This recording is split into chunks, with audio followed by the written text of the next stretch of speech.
नमस्कार प्यारे बच्चों, वेलकम टू आवर चैनल एडविला पॉइंट। तो चलिए स्टार्ट करते हैं। वर्कशीट नंबर 78, क्लास 10th, विज्ञान, हिंदी मीडियम। अम्ल, क्षार और लवण के बारे में हम लोग आज बात करेंगे। पाठ्यांश आधारित प्रश्न है ये, पाठ्य पे आधारित, इस पे टॉपिक पे आधारित प्रश्न उत्तर है। तो सबसे पहले देखिए 1 से 5 तक क्वेश्चन है, इनके ऑप्शन दिए हुए हैं आपको ऑब्जेक्टिव टाइप के।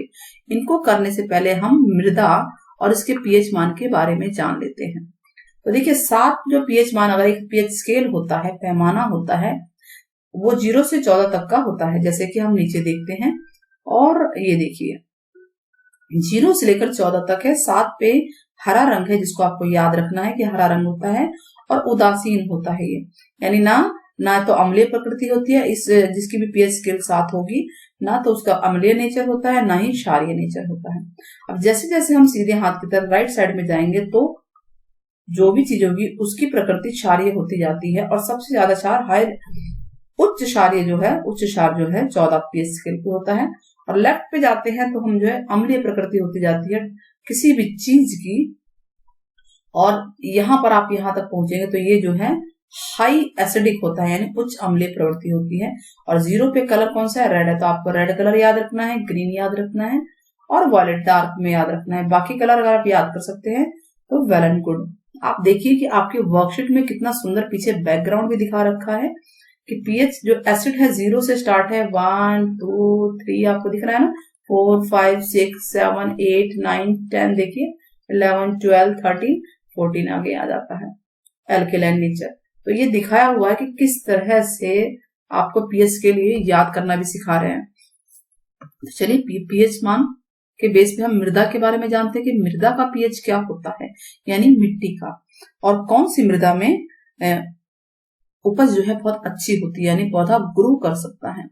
सामान्य तौर पर अगर कम पीएच मृदा में भारी धातु जैसे कॉपर, मैग्नीशियम, जिंक आदि की उपलब्धता सबसे अधिक होती है। अगर पीएच कम है तो इनकी उपलब्धता अधिक होगी, कॉपर, मैग्नीशियम, जिंक ज्यादा मात्रा में होंगे।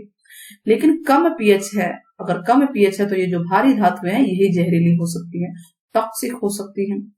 तो लेकिन मृदा को क्षारीय करना धातु की भारी उपलब्धता को कम करना हो सकता है।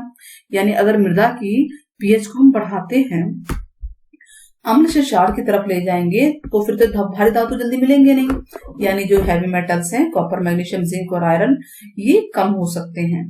तो इसीलिए जैविक ठोस यानी बायोसॉलिड्स का उपयोग किया जाता है। बायोसॉलिड्स क्या होते हैं? वो ये होते हैं जो कि मृदा की प्रकृति को क्षारीय बनाए रखते हैं, मतलब क्षारीय बनाया जा सकता है, ठीक है, अम्ल से क्षार की तरफ वो ले जाते हैं, और साथ में इसमें भारी धातुएं भी हो सकती हैं। तो बायोसॉलिड्स वो ठोस होते हैं, ठीक है, जबकि कुछ जैविक ठोस मृदा की क्षारीय क्षमता को भी स्थिर रखते हैं, ये है इनका। तो इससे पीएच में वृद्धि भी हो सकती है और साथ में भारी धातुओं की भी उपलब्धता मिल जाती है। तो इसी बेस पे हम क्वेश्चन के आंसर करते हैं। देखिए पीएच हमने मृदा का पढ़ लिया। अब पहला क्वेश्चन क्या है? चित्र के आधार पर पौधे जीवित रह सकते हैं कब? केवल अम्लीय मान में, या क्षारीय, या उदासीन, या एक संकीर्ण पीएच परिवर्तन में संकीर्ण रेंज होती है, छोटा सा रेंज, माइल्ड रेंज। तो आंसर सी होगा इसका। पार्ट 2 क्वेश्चन 2 देखते हैं। यहाँ पे कुछ फसलों के नाम है, जौ, मक्का, जई, सोयाबीन, गेहूं, और इनका पीएच मान देखिए 7 के आसपास ही है। देखिए 6.3, 6.5, 5.8 से 6.2, और 5.8 से 6.2, 6.6 से 7, और 6.3 से 6.5।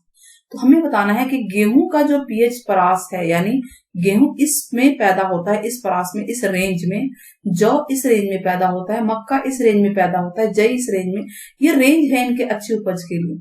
तो गेहूं का जो रेंज हम देख रहे हैं 6.3 से 6.5 है, यानी 7 उदासीन के आसपास है ना। तो हमें बताना है कि ये अधिक अम्लीय है, कम अम्लीय है, अत्यधिक क्षारीय है, या कम क्षारीय है। तो आप इसका आंसर बताइए। ऑप्शन आपके सामने है, जल्दी से बताइए। यस, इसका आंसर होगा कम अम्लीय, क्योंकि 7 के आसपास है ये। 7 के आसपास ही है ना ये, हाँ, तो ये 7 के आसपास है, तो हम इसको लिखेंगे कम अम्लीय है, यानी बी इसका आंसर होगा। अब थर्ड क्वेश्चन है, लौह, लोहा, तांबा, जिंक, मैग्नीशियम जैसे पोषक तत्व मिट्टी में अधिकतम उपलब्ध होते हैं कब? जब मिट्टी का पीएच उच्च होगा, उदासीन होगा, कम होगा या औसत होगा। तो हमने ऊपर पढ़ा था अभी जस्ट कि जब पीएच मान कम होगा तब ये उपलब्ध होंगे। तो इसका मतलब इसका आंसर होगा कम पीएच में, यानी कि बी आंसर होगा। नाउ चौथा आंसर है बायोसॉलिड्स यानी जैविक ठोस क्या है? पोषक तत्व युक्त कार्बनिक पदार्थ हैं। हाँ है। उर्वरक के रूप में पुनर्नवीनीकरण किया जा सकता है, इसको उर्वरक यानी खाद फर्टिलाइजर के रूप में यूज कर सकते हैं। और मृदा संशोधन द्वारा पौधों की वृद्धि में भी प्रोत्साहन देते हैं, यानी पौधे वृद्धि कर सकते हैं। हाँ, ये भी हो सकता है। भूमि जल प्रदूषण में नाइट्रोजन फास्फोरस की संभावनाओं को बढ़ाते नहीं, क्योंकि ये जैविक है, बायो है, तो ऐसा नहीं है।